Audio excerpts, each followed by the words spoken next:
Ravi Kumar believed in three things: a perfectly brewed cup of chai, the warmth of the sun on a winter morning, and the way stories could be stitched into the fabric of life, like the golden threading in his faded grandmother's quilt.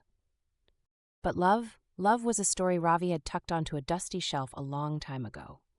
At 35, he had grown familiar with the steady rhythm of loneliness, the quiet hum of his bookstore/tea shop that rested on a cobbled street in a sleepy town, the faces of regulars who treated his space as a second home. He told himself he was happy.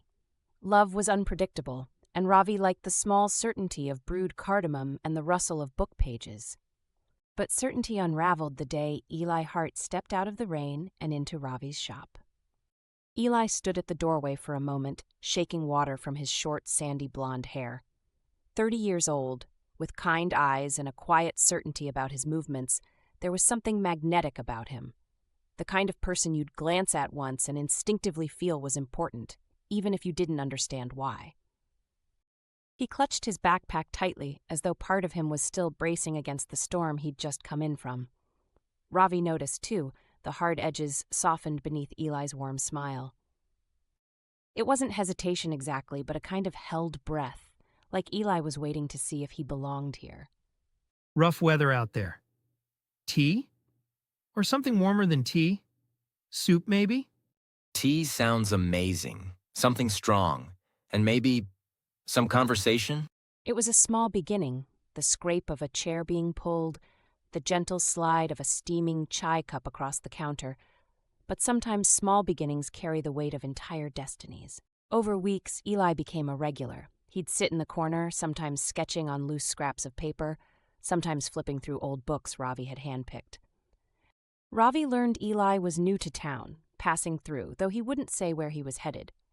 He learned Eli loved flowers but hated having them cut, saying they looked happiest rooted in soil. He learned Eli was transgender, not because Eli ever announced it, but because it was part of how Eli told his story, layered in the small, thoughtful details of life. And Ravi, whose own identity as a brown man in a world that still hadn't grown kind enough, had often left him feeling like an outsider, found himself quietly amazed by Eli's openness, his comfort in simply existing as himself. Eli wasn't only beautiful in the way he spoke, though Ravi had memorized the steady cadence of his words like a favorite poem. He was also beautiful in the strange, magical way the world seemed to bloom around him. One day, when Ravi brewed him a particularly rich masala chai, Eli had laughed and said it tasted like summer smells, like the specific golden note of sunlight on skin. And ever since then, Ravi noticed the tea didn't just smell like sunlight for Eli, it glowed. Deep amber and dappled gold in his hands, as though Eli carried something unseen within him that transformed the ordinary into something extraordinary. At first, Ravi wondered if this was just his heart playing tricks on him. He hadn't allowed himself to feel this kind of pull toward someone in years, and he questioned if it was just his infatuation casting its own glow. But the magic grew harder to ignore with every visit, with every time Eli laughed too hard and the room seemed brighter for it, or when he brought Ravi a bunch of wildflowers and Ravi swore the petals changed color when Eli held them. "You make things happen," Ravi found himself saying one late evening, sitting across from Eli after all the customers were gone. "You walk into a place and the light changes, the air feels warmer, the tea tastes like sunlight. How?" Eli paused, his knuckles brushing idly against the wooden surface of the table. For the first time, he seemed unsure of how to respond. Finally, he said, "I don't know how it works, but I think I've always been like this, even before I understood who I was as a person, as everything. I thought it was a curse for the longest time, but these days, I don't know. It feels like part of who I am." Ravi wanted to ask so many more questions, but he didn't. Instead, he reached across the table, not quite touching Eli's hand, but close enough that Eli saw the gesture for what it was, understanding. "They say love is magic," Eli murmured softly. "Maybe everything else is just love spilling out." For months, their lives became intertwined.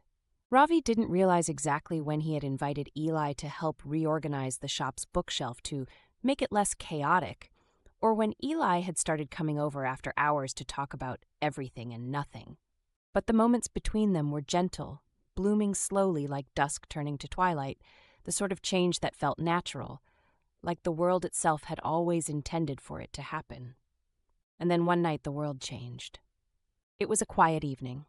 There was a gentle drizzle outside, and the shop had the warm, rich smell of cinnamon from a fresh brew of chai. Eli was seated on the counter stool, shuffling through the day's mail while Ravi doodled idle notes in the calendar. That's when it happened. A flicker, like a burst of fireflies, and suddenly the air around Eli shimmered, not with the soft glow Ravi had grown used to, but with scattered points of light, filled with color that seemed to hum. Slowly, shapes began forming, petals unfurling, vines curling and weaving until the air itself seemed to grow a garden. Eli froze. "Oh, no," he whispered under his breath, his cheeks coloring with what could only be embarrassment. But Ravi stepped forward, amazed. "Oh, yes," he said, echoing Eli's tone, but with a delighted grin. "You don't understand," Eli stammered, scratching his head. "It's not supposed to get this big, not usually. This happens when you feel loved." Eli met his gaze evenly. "When I feel home." Things changed after that. Not in terrifying, sharp ways, but in quiet and reverent ones. Ravi wasn't afraid of Eli's magic. In fact, he found himself increasingly in awe of it. Magic wasn't perfect, they learned quickly. It struck when least expected, enchanting everything from laundry to the skies somehow turning lavender outside their window. But it allowed them to dream in ways they never had before. Ravi found himself planting flowers in the tea shop windows, flowers enchanted by Eli's presence to have blooming, shifting colors. And Eli started learning that the magic of his love was not something to fear. Slowly he traced the edges of who he was with Ravi's constant spark of faith, close enough to pry out Eli's belief that love, true belonging, might always be fleeting exile. One day, as the two of them sat watching the sun dip below the horizon in colors they couldn't name, Eli said quietly, "You know, I think we're both magic." He nudged Ravi's shoulder as though that were the most obvious thing in the world.